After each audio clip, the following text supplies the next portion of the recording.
الحين ما تدريش حقلقات. اشياء حقلقت من الجن، انا ما اعرفش هذا الكلام اشياء اقدر اخزن. اوف عديكم الله، ما دريتوا ابوي للشارع. تحملي مسؤولية انت ضروري تجي حقلقات.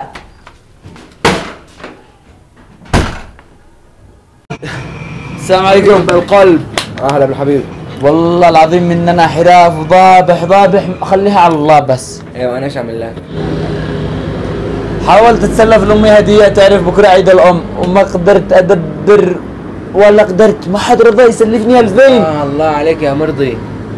ضروري علشان ما معنا الا دعوه الام.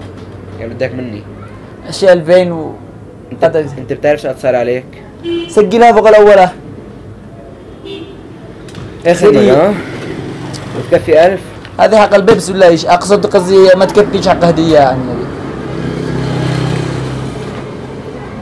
هيك ولا يهمك، سجلها فوق الاولى وانا هديها.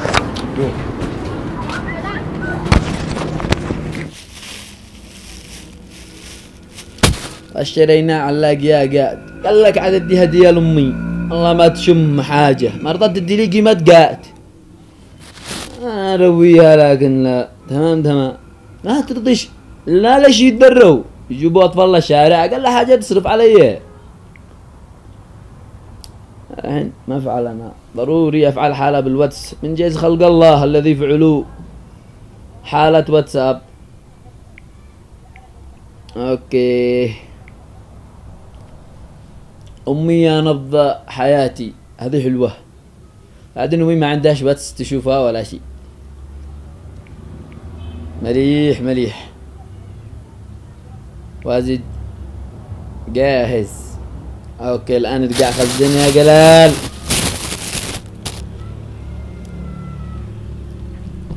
بدك احلى عدقات، ادي لامي هديه.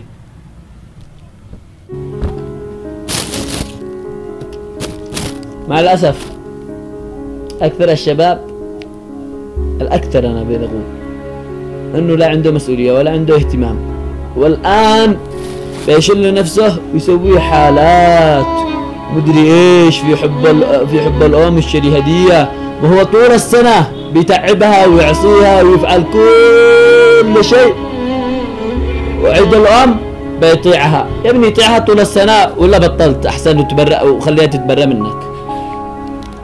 سلام.